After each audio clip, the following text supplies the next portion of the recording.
Hello बच्चों, कैसे हैं आप लोग। उम्मीद करता हूं कि आप लोग अच्छे होंगे।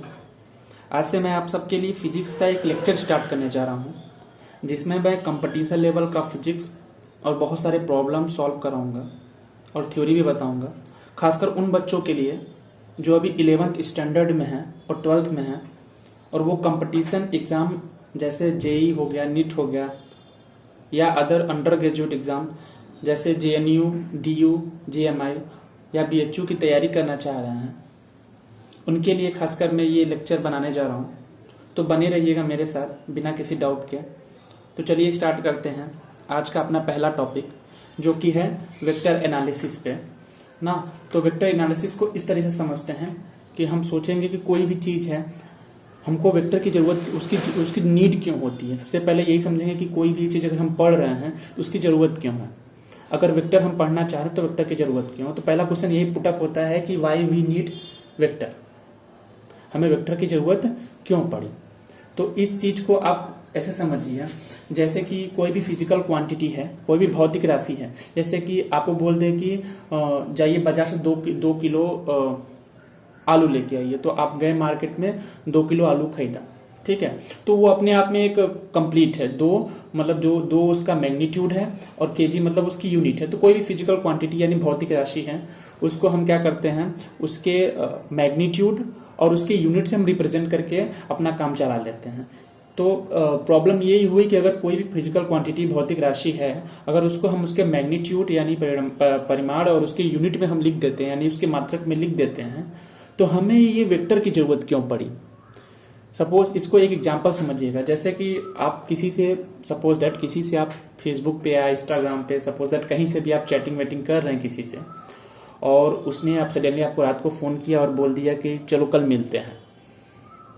बस उसने ये फ़ोन करके कट कर दिया। अब आप तो बहुत एक्साइटमेंट हो गए कि अरे मिलना है कल, तो मिलना है कल, मिलना है। रात भर आपको नींद आई नहीं होगी। आप सुबह उठे और बाकायदा सूट वूट पहन के एकदम तैयार हो गए। जैसे ही बाइक स्टार्ट की, आपके दिमाग में आया अरे तेरी तो जाएंगे कहाँ हम। क्यों? क्योंकि उसने तो बताया ही नहीं कि हमको मिलना कहाँ है। उसने तो कह दिया कि बस हमको मिलना है तो मिलना है। अब कहाँ, कब जाएंगे कहाँ।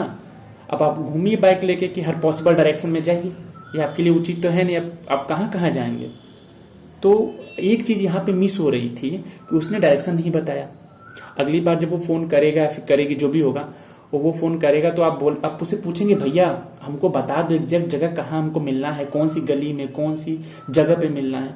अगर वो डायरेक्शन अगर फिक्स डायरेक्शन बता देगा तो आपको जाने में बड़ी आसानी होगी।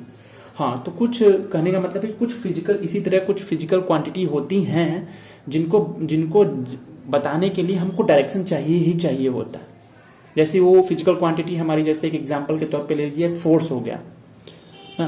फोर्स जैसे कि फोर्स है, अगर किसी ब्लॉक, कोई ब्लॉक है सपोज दैट, अगर कोई ब्लॉक है, ये ब्लॉक है, इस पे हम फोर्स लगा रहे हैं, तो फोर्स यहाँ भी लग सकता है, फोर्स यहाँ भी लग सकता है, फोर्स यहाँ भी, फोर्स यहाँ भी, फोर्स यहाँ भी।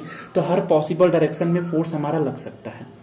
तो हमको अगर एक फोर्स लगाना है इस पे, इस ब्लॉक पे अगर फोर्स लगाना है, तो हमको बताना पड़ेगा किस पॉइंट पे या फिर किस डायरेक्शन में हम फोर्स लगा रहे हैं। तो कुछ फिजिकल क्वांटिटीज हैं जिनको रिप्रेजेंट करने के लिए हमको क्या चाहिए, डायरेक्शन की जरूरत पड़ती है। तो इसीलिए हमको वेक्टर की जरूरत पड़ी। और वेक्टर का सिंपली डिफिनेशन यही होता है कि vector is a quantity that has both magnitude and direction. कि वेक्टर एक ऐसी फिजिकल क्वांटिटी होती है जिसके पास मैग्नीट्यूड भी होता है और उसके साथ साथ डायरेक्शन भी होता है। हाँ, तो वेक्टर का ये डिफिनेशन हुआ कि vector is a quantity that has both magnitude and direction. UP board के बच्चों के लिए कहते हैं कि सदिश एक ऐसी राशि होती है, ऐसी भौतिक राशि होती है जिसके पास परिमाण और दिशा दोनों होती है, ठीक है। और इसे खासकर हम इसे खासकर एक एरो से रिप्रेजेंट करते हैं। इस प्रकार का एरो होता है, उस प्रकार एरो से रिप्रेजेंट करते हैं, जिसका वो ये जो इसको जो स्टार्टिंग पॉइंट होता है उसको टेल बोलते हैं, और जो एंडिंग पॉइंट होता है उसको हेड बोलते हैं। लाइक दैट कि उसका स्टार्टिंग पॉइंट जो होता है उसको हम टेल बोलते हैं, और उसका एंडिंग पॉइंट होता है उसको हम हेड बोलते हैं। और जो ये लंबाई होती है इस वेक्टर की, या फिर बोलो इस एरो की, जो आपको एरो लाइक दिख रहा है, एरो की तरह दिख रहा है, उसकी जो लंबाई होती है उसको उसका मैग्नीट्यूड बोलते हैं। उसका उसका मैग्नीट्यूड यानी उसका परिमाण बोलते हैं, कितना लंबा वो है। जाहिर सी बात है कि कोई वेक्टर अगर इतना बड़ा है और कोई दूसरा वेक्टर अगर इतना बड़ा है, दोनों सेम डायरेक्शन में है, तो कहेंगे कि इसका मैग्नीट्यूड कम है और इसका मैग्नीट्यूड ज्यादा है। तो ये डिपेंड करता है कि इसका टेल और इसका हेड के बीच की डिस्टेंस कितनी है, यानी इनका मैग्नीट्यूड कितना है। तो कोई वेक्टर करस्पॉन्डिंग हम बता सकते हैं कि वेक्टर बड़ा है कि वेक्टर छोटा है। तो अब आती है कि जो भी जितने भी वेक्टर होते हैं, चाहे आप फोर्स की बात करें, चाहे आप वेलोसिटी की बात करें, उनका एक बिल्डिंग ब्लॉक होता है, वो मिलके बने होते हैं। जैसे कि मकान का हमारा बिल्डिंग ब्लॉक होता है ईंट, सीमेंट वगैरह वगैरह। तो इन सब हर वेक्टर का एक बिल्डिंग ब्लॉक होता है और वो बिल्डिंग ब्लॉक डिस्प्लेसमेंट होता है। आज कोई सा भी वेक्टर उठा के देख लीजिए, चाहे वो फोर्स ही क्यों ना हो। फोर्स को देखिए, हम फोर्स को लिखते हैं मास इंटू एक्सीलरेशन, और फोर्स हमारा क्या है, एक वेक्टर क्वांटिटी है, तो उसके ऊपर हम एरो हेड दिखाते हैं, ठीक है। और वेक्टर क्वांटिटी है तो वो मास इंटू अभी आपको दिख नहीं रहा होगा कि इसमें डिस्प्लेसमेंट कहाँ है, लेकिन अगर एक्सेलरेशन की बात करें तो एक्सेलरेशन होता है rate of change of velocity, इतना तो आप लोगों को पता ही होगा। और वेलोसिटी जो होता है वो rate of change of distance का होता है। तो इसमें कहीं ना कहीं आप बात करें तो अगर इसको लिखना चाहें तो इसको हम डबल डेरिवेटिव करके इसको इस तरीके से लिख सकते हैं। तो कहीं ना कहीं फोर्स में हमारा डिस्प्लेसमेंट कहीं ना कहीं छुपा हुआ है। तो हर एक जितने भी वेक्टर क्वांटिटी होती हैं वो सब किसी न किसी डिस्प्लेसमेंट से मिलके बनी होती है, क्योंकि डिस्प्लेसमेंट ही बिल्डिंग ब्लॉक होता है किसी वेक्टर का, क्योंकि बिना डिस्प्लेसमेंट के वेक्टर का निर्माण नहीं होता है। और जैसे कि एग्जांपल हो गए हमारे वेक्टर के, कुछ हो गए पोजीशंस, डिस्प्लेसमेंट, वेलोसिटी। पोजीशन जानते करते हैं आप कि आप किस पोजीशन पे हैं, कहाँ हैं। जैसे आप बता दें कि कोई आपके पास फोन आया, पूछे कि आप एग्जैक्ट जगह कहाँ पे हैं, तो आप बताएंगे फोन करके ना, वो फोन करके बताएंगे कि हम अपने घर से 2 किलोमीटर पूर्व की तरफ हैं, तो आपका एग्जैक्ट पोजीशन हुआ। अगर उससे आप ये बता देंगे कि हम अपने घर से 2 किलोमीटर हैं, तो बेचारा वो ढूंढता रह जाएगा आपका 2 किलोमीटर, उसको ऑल पॉसिबल डायरेक्शन में ढूंढेगा। लेकिन अगर आप उसको यही बता देंगे कि अगर हम 2 किलोमीटर अपने घर से पूरब की तरफ हैं या ईस्ट वेस्ट अगर जो भी जिस डायरेक्शन में आप होंगे, अगर उसको डायरेक्शन बता देंगे तो क्या हो जाएगा, वो उसी जगह जाएगा। तो पोजीशन भी क्या होता है, एक वेक्टर क्वांटिटी होती है। डिस्प्लेसमेंट जानते हैं आप, डिस्प्लेसमेंट होता है कि जो सबसे मिनिमम डिस्टेंस होती है किसी पॉइंट की, point A to point B की जो मिनिमम डिस्टेंस होती है उसी को ही डिस्प्लेसमेंट बोलते हैं। और मिनिमम डिस्टेंस स्ट्रेट लाइन ही होती है, तो वो डिस्प्लेसमेंट भी एक वेक्टर क्वांटिटी होती है। वेलोसिटी और स्पीड जो होता है वो एक स्केलर, हालांकि अभी स्केलर नहीं पढ़ाए हैं, स्केलर बताएंगे। स्केलर क्वांटिटी होती है और वेलोसिटी में डायरेक्शन चाहिए होता है। अब कोई बोल दे कि 2 किलोमीटर प्रति घंटा, तो 2 किलोमीटर पर आवर ये आपकी स्पीड हुई। लेकिन अगर कोई बोल दे कि 2 किलोमीटर पर आवर पर घंटा, अगर आप पूर्व डायरेक्शन मतलब ईस्ट साइड में जाइए तो आपकी वेलोसिटी हो गई। उसी तरह अगर वेलोसिटी है, उसी तरह एक्सीलरेशन है, फोर्स है, तो ये सब आपका क्या हो गया, वेक्टर क्वांटिटी हो गई। तो एक नोट है कि अगर वेक्टर क्वांटिटी है तो उसके पास एक डिफिनिट डायरेक्शन होना निश्चित है। कि कोई भी वेक्टर है तो उसके पास एक निश्चित डायरेक्शन होगा। लेकिन इसका उल्टा कहें कि कोई भी अगर किसी के पास अगर निश्चित डायरेक्शन है वो उसको वेक्टर कह दें, ये ऐसा पॉसिबल नहीं है। वेक्टर है इसका मतलब है उसके पास डिफिनिट डायरेक्शन है। लेकिन अगर कोई क्वांटिटी के पास अगर डिफिनिट डायरेक्शन है, इसका मतलब ये नहीं है कि वो वेक्टर होगा, मतलब इसका उल्टा पार्ट इसका नहीं सही होगा। जैसे कि आप बात करते हैं करंट में डायरेक्शन होता है। करंट में आप देखेंगे कि करंट किस ब्रांच में जा रहा है। अभी 11th 12th वाले बच्चे जो पढ़े होंगे करंट, उसको जानते होंगे किस ब्रांच में जा रहा है करंट। तो करंट पे डायरेक्शन होता है, करंट में डायरेक्शन होता है। परंतु करंट जो है वो हमारा वेक्टर क्वांटिटी नहीं है। ये अभी बाद में पढ़े होंगे कभी कभी कि करंट जो है वो एक टेंसर क्वांटिटी है। तो करंट जो हमारा एक टेंसर क्वांटिटी होती है, क्यों? क्योंकि उसके पास डायरेक्शन तो होता है। अब जहाँ हमने पढ़ा है कि जिसके पास कुछ ना कुछ मैग्नीट्यूड होता है, हम लिखते हैं 5 एम्पियर 10 एम्पियर जो भी करंट की वैल्यू हो, हम लिखते हैं करंट बराबर। और डायरेक्शन भी लिखते हैं, कौन से डायरेक्शन में जा रहे हैं, अप जा रहे हैं कि डाउन जा रहे हैं, लेफ्ट जा रहे हैं कि राइट जा रहे हैं, तो उसको डायरेक्शन लिखते हैं। तो क्या बात हुआ कि ये इसमें मैग्नीट्यूड भी है और इसमें डायरेक्शन भी है, लेकिन ये वेक्टर नहीं है। तो जरूरी नहीं है कि कोई भी अगर क्वांटिटी है उसके पास मैग्नीट्यूड और डायरेक्शन हो तो वो वेक्टर है। उसके लिए एक और चीज होता है।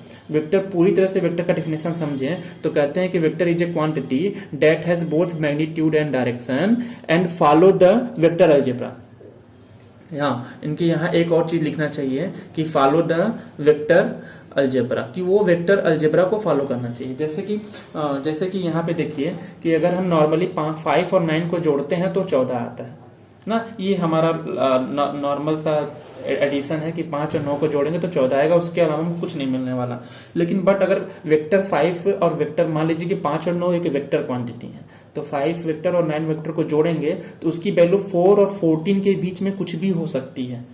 तो ये हमारा नॉर्मल जो लॉ होता है एडिशन का, वो उसको फॉलो नहीं करते। एक इनकी एक अलग सी ही गणित होती है। तो वही बात है कि इनको अलग से अगर वो गणित, अगर वो वेक्टर, जिसको हम बोलते हैं वेक्टर अलजेब्रा, अगर वो वेक्टर अलजेब्रा अगर कोई क्वांटिटी फॉलो कर रही है, अगर उसके पास मैग्नीट्यूड है, अगर डायरेक्शन है और साथ ही साथ वो वेक्टर अलजेब्रा फॉलो कर रही है, तब हम टोटली बोलेंगे कि वो जो क्वांटिटी है वो वेक्टर है। अदरवाइज अगर उसके पास मैग्नीट्यूड और डायरेक्शन होते हुए भी अगर वो वेक्टर अलजेब्रा फॉलो नहीं कर रही है, तो हम ये नहीं कहेंगे कि वो वेक्टर है। तो अब वेक्टर को देखेंगे कि हम वेक्टर को दो पार्ट में बांटा गया। एक होता है पोलर वेक्टर और एक होता है एक्सियल वेक्टर। पोलर वेक्टर में आते हैं जैसे कोई सा भी वेक्टर जिसके पास कुछ ना कुछ स्टार्टिंग पॉइंट हो ना, या फिर पॉइंट ऑफ एप्लीकेशन हो। स्टार्टिंग पॉइंट मतलब समझ रहे हैं कि आपका डिस्टेंस है, आपका डिस्टेंस ही हो गया, आप यहां से स्टार्ट करेंगे, यहां तक जाएंगे, कहीं भी किसी भी डायरेक्शन में जाएंगे, तो उसके पास एक स्टार्टिंग पॉइंट होता है। तो जो भी वेक्टर जिसके पास कुछ ना कुछ स्टार्टिंग पॉइंट होता है वो हमारा पोलर वेक्टर होता है।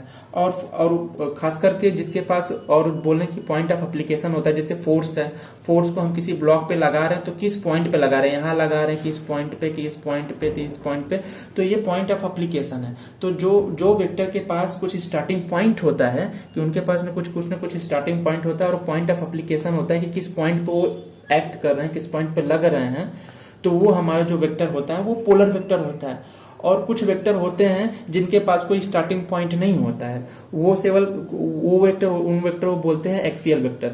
और वेक्टर होते हैं जैसे रोटेशन इफेक्ट को शो करते हैं, जैसे हमारा कोई भी डिस्क हो गया, अगर वो रोटेट कर रहा है तो उसका अगर हमको एंगुलर वेलोसिटी निकालनी है तो हम उसको अब वो क्लॉकवाइज भी मूव कर सकता है और वो डिस्क एंटी क्लॉकवाइज भी मूव कर सकता है। क्लॉकवाइज मतलब घड़ी की डायरेक्शन में और एंटी क्लॉकवाइज मतलब घड़ी की विपरीत दिशा में। तो वो क्लॉकवाइज भी मूव कर सकता है और एंटी क्लॉकवाइज भी मूव कर सकता है। तो उसी हिसाब से हम बताएंगे कि उसके एंगुलर वेलोसिटी का डायरेक्शन क्या आता है। एंगुलर वेलोसिटी का डायरेक्शन अगर क्लॉकवाइज है तो हम अपने हाथों को इस तरीके से कर्ल करते हैं तो ऊपर की तरफ आता है, अगर वो नीचे की तरफ है, अगर वो उसकी एंटी क्लॉकवाइज डायरेक्शन है तो हम ऐसे कर्ल करते हैं तो उसका डायरेक्शन नीचे की तरफ आता है। तो ये जो एक्सियल वेक्टर होता है, इनका डायरेक्शन एक्सिस के जिस एक्सिस के थ्रू वो चीज रोटेट कर रही है उसके पैरेलल आता है, उसके समानांतर बोले या उसी की डायरेक्शन में आता है, ये एक्सियल वेक्टर होता है। तो वेक्टर को दो भाग में बांटा गया, एक पोलर वेक्टर यानी कि जिसके पास में कुछ ना कुछ स्टार्टिंग पॉइंट हो, किसी पॉइंट से स्टार्ट कर रहे हो तो वो आपका हो गया पोलर वेक्टर। या फिर उनके पास एक पॉइंट ऑफ इम्पैक्ट हो कि किसी जगह पे वो फोर्स लग रहा हो या फिर किसी जगह पे वो फिजिकल क्वांटिटी लग रही हो, तो वो जो वेक्टर कहलाएगा वो हमारा होगा पोलर वेक्टर। और अगर कोई रोटेशन, कोई चीज रोटेट कर रही है तो उनका जो डायरेक्शन आएगा, यानी कि बात करें कि अगर एंगुलर मोमेंटम हो गया, टॉर्क का डायरेक्शन हो गया, यानी कि टॉर्क मतलब घूर्णन की दिशा हो गई, तो ये सब हमारा जो होता है वो एक्सियल वेक्टर कहलाता है। अब बात आते हैं कि कोई भी वेक्टर से टाइप ऑफ वेक्टर्स की बात करते हैं। वेक्टर्स की बात करते हैं, वेक्टर कितने प्रकार के होते हैं? नॉर्मली वेक्टर 10 प्रकार के होते हैं, ठीक है। तो पहले उसमें से है कि जीरो वेक्टर। जीरो वेक्टर से नाम ही समझ में आ गया होगा कि ऐसा वेक्टर जिसका मैग्नीट्यूड जो हो वो क्या हो, जीरो हो। हाँ, जिसका मैग्नीट्यूड जीरो हो। तो उसको डिफिनेशन भी है कि when magnitude of A vector is zero, कि जब किसी वेक्टर का जो मैग्नीट्यूड है वो जीरो हो जाता है, उसका परिमाण ही जीरो हो जाता है, तो वो वेक्टर कहलाती है जीरो वेक्टर। और ऐसे वेक्टर का डायरेक्शन हम डिफाइन नहीं कर सकते। जाहिर सी बात है, कोई वेक्टर हो अगर उसका मैग्नीट्यूड ही नहीं हो, यानी कि उसका फाइनल पॉइंट यानी कि उसका टेल और उसका हेड एक ही जगह कोइंसिडेंट करता हो, एक ही जगह पे हो, तो हम ये नहीं बता सकते उसका डिफिनिट डायरेक्शन क्या है। उसके अंदर डायरेक्शन होता है, क्योंकि अगर वो वेक्टर है, अगर जीरो वेक्टर हम बोल रहे हैं तो उसके अंदर डायरेक्शन है, बट वो डायरेक्शन इनडिफिनिट है, वो हमको पता नहीं है, वो डिटरमाइंड हमसे नहीं हो पाएगा। तो इसलिए ये जीरो वेक्टर, यानी उसका जो मैग्नीट्यूड है, अगर उसका उस वेक्टर का जीरो हो गया तो वेक्टर कहलाएगा जीरो वेक्टर। और उस वेक्टर का direction of such a vector is indeterminate, और उस वेक्टर का डायरेक्शन जो होता है हम इनडिटर्मिनेट, हम उसको डिटरमाइन नहीं कर सकते। ऐसा नहीं कि उसमें होता नहीं है, होता है, क्योंकि वो वेक्टर है, लेकिन हम उसको डिटरमाइंड नहीं कर पाएंगे। और इसको डिनोट करते हैं जीरो लग के उसके ऊपर एक वेक्टर लगा देते हैं, तो वो इसको जीरो वेक्टर से डिनोट करते हैं। अब आप पूछेंगे कि ये जीरो वेक्टर का एग्जाम्पल क्या है। तो जीरो वेक्टर का एग्जाम्पल जैसा कि हम एक्सीलरेशन ले लें। कौन सा एक्सीलरेशन? वो एक्सीलरेशन जो एक यूनिफॉर्म वेलोसिटी की वजह से हो, यानी कि वेलोसिटी जो हमारा हो वो कांस्टेंट हो। अगर वेलोसिटी कांस्टेंट हो, बदल नहीं रही हो ना, तो उसका अगर एक्सीलरेशन निकालेंगे तो जीरो होगा, क्योंकि वेलोसिटी अगर एक्सीलरेशन होता है rate of change of velocity d v upon dt ना। अगर हम यहाँ अगर v जो कांस्टेंट हुआ तो किसी कांस्टेंट का अवकलन जो होता है वो हमारा जीरो होता है, तो एक्सीलरेशन तो जीरो हो गया ना। जैसे कि बात करें यूनिफॉर्म सर्कुलर मोशन की ना, एक समान वृत्तीय गति की, तो हर पॉइंट पे अगर मान लीजिए कि इसका जो वेलोसिटी है वो 5 किलोमीटर प्रति घंटा है, ये वेलोसिटी है, उस वेलोसिटी से ये सर्कुलर मोशन कर रहा है। तो मान लीजिए इस पॉइंट पे इसकी वेलोसिटी 5 किलोमीटर, इसका मैग्नीट्यूड 5 किलोमीटर है प्रति घंटा है, इस पॉइंट पे भी इसका मैग्नीट्यूड 5 किलोमीटर प्रति घंटा है। तो सर्किल के हर पॉइंट पे उसका मैग्नीट्यूड 5 किलोमीटर प्रति घंटा ही है, बट हर एक पॉइंट पे उसका डायरेक्शन जो है, वेलोसिटी का डायरेक्शन जो है वो चेंज हो रहा है। तो मैग्नीट्यूड तो जीरो है, पर डायरेक्शन जो है वो हर एक पॉइंट पे जीरो हो रहा है। तो इस प्रकार से अगर वेलोसिटी कांस्टेंट है तो हमारा एक्सीलरेशन जीरो आएगा, लेकिन एक्सीलरेशन जीरो हो रहा है क्योंकि उसका मैग्नीट्यूड जीरो है, लेकिन इस वेलोसिटी का हमको डायरेक्शन भी चेंज हो रहा है। तो डायरेक्शन चेंज होने की वजह से एक्सीलरेशन का डायरेक्शन भी चेंज होगा। इसलिए कहते हैं कि एक्सीलरेशन जो होगा यूनिफॉर्म सर्कुलर मोशन का जो एक्सीलरेशन है वो एक जीरो वेक्टर है, क्योंकि उसका मैग्नीट्यूड जीरो है, मैग्नीट्यूड जीरो है, और उसमें कुछ ना कुछ डायरेक्शन तो रहेगा, क्योंकि वेलोसिटी का डायरेक्शन है। वेलोसिटी भले ही कांस्टेंट है, लेकिन वेलोसिटी हर एक पॉइंट पे चेंज हो रही है, इसलिए वेलोसिटी का कुछ ना कुछ डायरेक्शन है। इसलिए एक्सीलरेशन का भी डायरेक्शन आएगा, जो कि हम डिफाइन नहीं कर पाएंगे, लेकिन उसका जो है मैग्नीट्यूड जीरो है, इसलिए जीरो वेक्टर है। अब दूसरी वेक्टर आती है यूनिट वेक्टर, एकांक सदिश। ठीक है, कहते हैं कि नाम से ही समझ में आ गया हो कि ऐसा वेक्टर जिसका मैग्नीट्यूड जो है, जिसका परिणाम जो है वो एक हो, यूनिट हो, यानी एकांक हो, यानी उसका लेंथ जो है, ये जो एरो होती है, ये जो वेक्टर की जो एरो होती है, ये अगर कोई वेक्टर है, ये वेक्टर ए उसका टेल होता है जहां से स्टार्टिंग पॉइंट होती है, और बी जो उसका हेड होता है। अगर ये जो इसकी लंबाई है, यानी इसका जो डिस्प्लेसमेंट है, अगर वो मैग्नीट्यूड जो है इसका अगर 1 हो जाए तो कहेंगे कि ये जो वेक्टर है वो यूनिट वेक्टर है। इसी तरह कोई वेक्टर यूनिट वेक्टर कहलाती है अगर वो वेक्टर जो है उसका मैग्नीट्यूड यूनिट हो, यूनिट लेंथ का हो, is called unit vector. A vector which has magnitude of unit length is called unit vector. जैसे एग्जांपल में हो गया, अगर हम कार्टेशियन कोऑर्डिनेट की बात करें, यानी कि निर्देशांक ज्यामिति की बात करें, जैसे हम की लिखते हैं कि निर्देशांक ज्यामिति में ये एक्स एक्सिस होता है, ये वाई एक्सिस होता है, और ये करस्पॉन्डिंग परपेंडिकुलर जेड एक्सिस होता है। तो हम कहते हैं कि तीनों एक्सिस आपस में परपेंडिकुलर होते हैं, तीनों एक्स वाई के परपेंडिकुलर, वाई जेड करस्पॉन्डिंग, तीनों एक्सिस आपस में परपेंडिकुलर होते हैं। तो उसी प्रकार अगर हम कार्टेशियन, इसको बोलते हैं निर्देशांक ज्यामिति, इसे अगर निर्देशांक ज्यामिति में अगर हम एकांक सदिश लिखना चाहें तो उसको लिखते हैं आई कैप, जे कैप और के कैप। कहीं कहीं बुक में इसको एक्स कैप, वाई कैप और जेड कैप भी लिखा होता है, और कहीं कहीं e x cap, e y cap और ई जेड कैप लिखा। तो वो नोटेशन पे डिपेंड करता है कि आप कौन सा नोटेशन बता रहे हैं। लेकिन अगर कहीं ऐसा लिखा आई कैप लिखा है तो ये समझ जाना है कि ये यूनिट वेक्टर है। हालांकि इसका अगर मैग्नीट्यूड लिखना चाहेंगे तो इसका मैग्नीट्यूड 1 आएगा, और ये डायरेक्शन आई कैप बताता है। आई कैप जो डायरेक्शन है, आई कैप बताता है एक्स की डायरेक्शन में, डायरेक्शन इन एक्स एक्सिस, कि वो एक्स एक्सिस में डायरेक्शन, एक्स एक्सिस में वो यूनिट वेक्टर है। और जे कैप बताता है यूनिट वेक्टर इन वाई डायरेक्शन, यूनिट वेक्टर इन वाई डायरेक्शन। और जो हमारा के कैप है वो बताता है यूनिट वेक्टर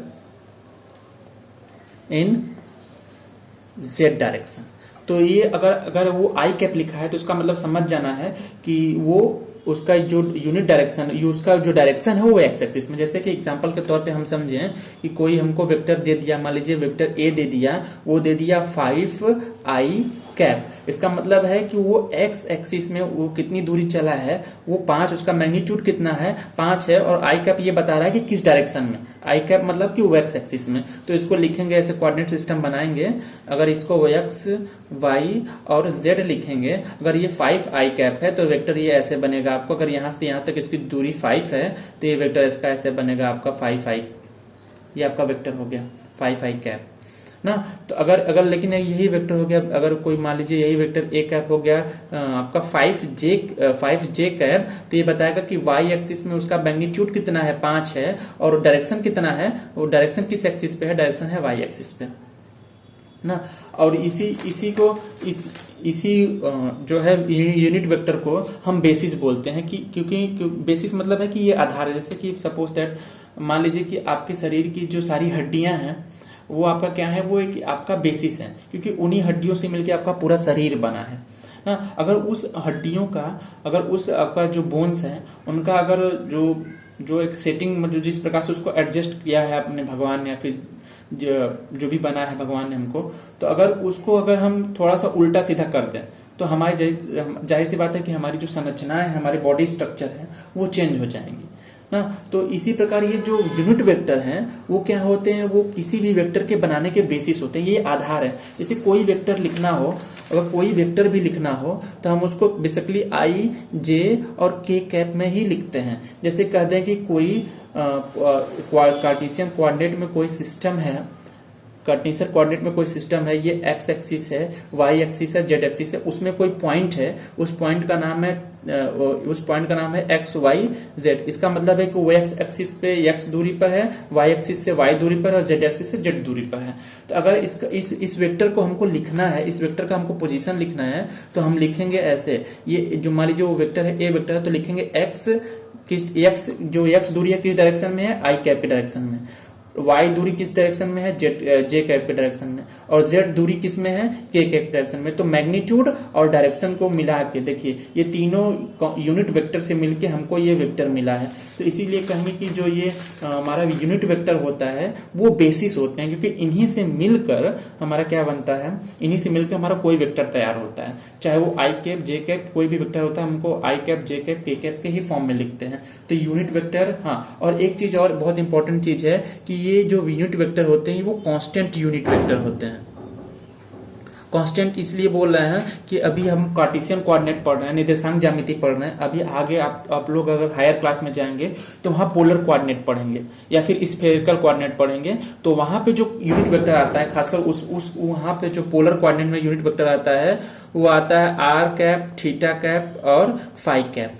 तो ये मान लीजिए ये कार्टेशियन में तो आई जे के कैप आता है, लेकिन अगर आप चले जाएंगे हायर क्लास में जो पोलर कोऑर्डिनेट पढ़ेंगे, पोलर कार्टेशियन सिस्टम पढ़ेंगे, तो वहां पे आर कैप, थीटा कैप और फाइव कैप आता है। ये जो होती हैं, ये जो यूनिट वेक्टर, हाँ हालांकि ये भी यूनिट वेक्टर है, लेकिन ये कांस्टेंट नहीं होती। इनका हर एक पॉइंट पे इनका डायरेक्शन चेंज होता है। लेकिन हमारा जो कार्टेशियन कोऑर्डिनेट में जो आता है यूनिट वेक्टर, यानी कि हम बात करें आई जे के कैप, उनका डायरेक्शन हमेशा सेम रहता है। आप किसी भी पॉइंट में चले जाएं, अगर आप किसी भी कोऑर्डिनेट सिस्टम में चले जाएं, यहाँ पे चाहे यहाँ पे, उनको हमेशा आई जे के कैप के ही फॉर्म में लिखेंगे। उनका डायरेक्शन जो है वो चेंज नहीं होगा। तो सब ये कांस्टेंट यूनिट वेक्टर। हम कांस्टेंट इसलिए बोल रहे हैं कि कांस्टेंट से एक बहुत बड़ी प्रॉब्लम सॉल्व होगी।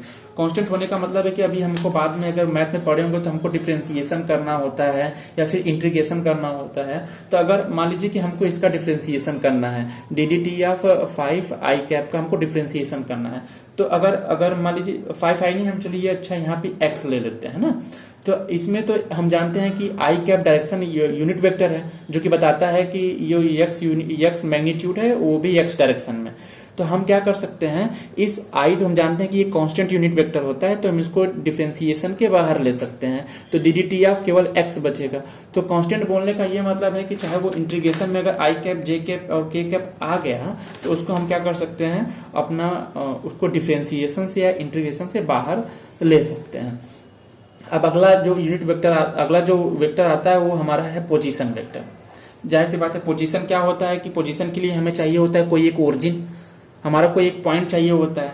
कि हम अगर पोजीशन बताना है कि हमको बताना है कि हम घर से कहाँ पे हैं, तो हम कोई हमसे पूछेगा कि आप बताओ आप इस समय कहाँ पे हो, तो हम बताएंगे कि अपने घर से हम इस समय 2 किलोमीटर यहाँ पे हैं। तो वही बात है, पोजीशन बताने के लिए हमें एक ओरिजिन की जरूरत पड़ती है और एक पॉइंट, जहाँ पे वो पॉइंट कुछ भी हो सकता है स्पेस में, चाहे वो आप चाहे लखनऊ हो, चाहे आगरा हो, चाहे दिल्ली कलकत्ता जो भी हो, आप बताएंगे अपने घर से हम कलकत्ता हैं, ठीक है, या फिर घर से हम लखनऊ है समथिंग। तो उस तरीके से अगर वो उस ओरिजिन को, अगर उस पॉइंट को अगर हम मिला दें तो वो जो वेक्टर बन के तैयार होता है, जो वेक्टर बनेगा उसको पोजीशन वेक्टर बोलेंगे, क्योंकि वो आपको पोजीशन बताएगा आप किस डायरेक्शन में है। ठीक है, आप अगर इस डायरेक्शन में, अगर इस डायरेक्शन में ओरिजिन से इस डायरेक्शन में है तो आपका इस डायरेक्शन बताएगा, ओरिजिन से इस डायरेक्शन में है तो आपको इस डायरेक्शन में बताएगा। तो पोजीशन वेक्टर क्या होता है, ओरिजिन और पॉइंट पी जो स्पेस में कोई भी पॉइंट होता है, तो अगर उनको मिला देने पे जो वेक्टर बनकर तैयार होता है उसे पोजीशन वेक्टर बोलते हैं। तो 3 चीज क्लियर हुआ है। जीरो वेक्टर कि ऐसा वेक्टर जिसका मैग्नीट्यूड क्या हो जाए, मैग्नीट्यूड ही जीरो हो जाए। जैसे इसका एग्जांपल है कि यूनिफॉर्म सर्कुलर मोशन। यूनिफॉर्म मतलब कि ऐसा सर्कुलर मोशन जिसकी वेलोसिटी, जिसमें वेलोसिटी क्या हो, कांस्टेंट हो। वेलोसिटी कांस्टेंट होने का मतलब मैंने आपको दिखाया कि अगर वेलोसिटी कांस्टेंट हो जाएगा तो उसका एक्सीलरेशन जीरो हो जाएगा। एक्सीलरेशन जीरो होने का ये मतलब है कि उसका मैग्नीट्यूड, एक्सीलरेशन का मैग्नीट्यूड जीरो है, पर उसका डायरेक्शन जो है वेलोसिटी, क्योंकि वेलोसिटी का डायरेक्शन हर पॉइंट पे चेंज हो रहा है, इसलिए उसका एक्सीलरेशन का डायरेक्शन हर पॉइंट पे चेंज होगा। तो उसका मैग्नीट्यूड जीरो हो गया। तो मैग्नीट्यूड जीरो होने की वजह से वो जो वेक्टर बना वो बना जीरो वेक्टर। और दूसरा हमने पढ़ा है यूनिट वेक्टर।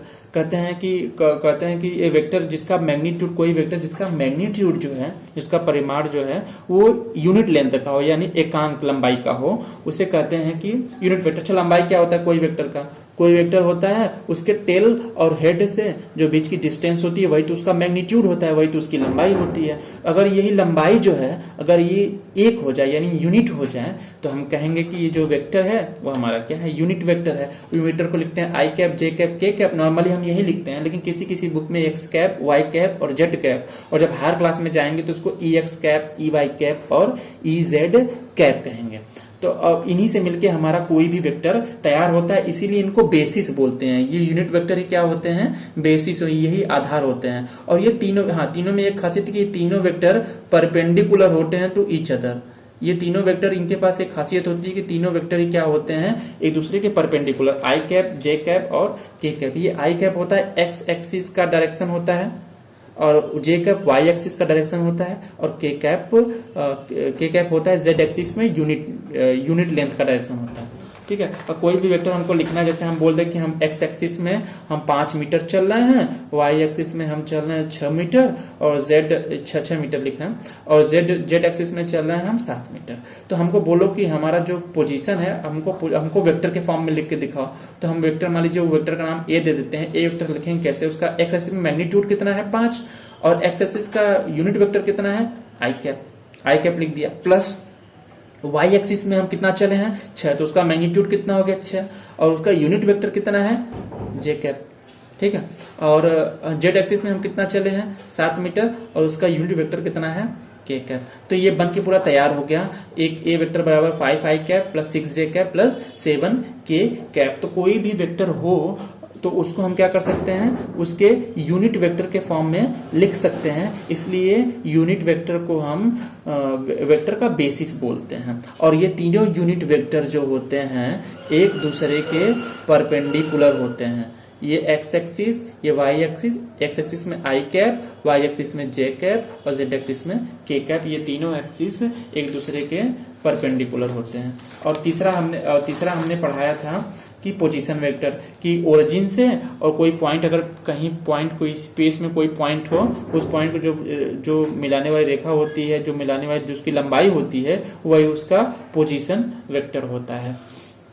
तो और आगे आपका कोई इनिशियल वेक्टर है, लाइक एंड अनलाइक वेक्टर है, कोप्लेनर वेक्टर है, ये सब हम अगली क्लास की वीडियो में डिस्कशन करेंगे। हाँ, और जितना आप अभी आप पढ़े हैं उसका एक प्रॉपर नोट्स बना लीजिएगा, और धीरे धीरे ही सही अभी हम आगे बढ़ रहे हैं। अभी तो ये पहला लेक्चर था, अभी हम और थोड़ा जो भी प्रॉब्लम्स होगी आप लोग कमेंट करके बताइएगा, तो हम उसको कोशिश करेंगे कि उसको दूर करें। और हाँ, अगर वीडियो पसंद आए तो प्लीज़ लाइक एंड सब्सक्राइब कर दीजिएगा। Thank you.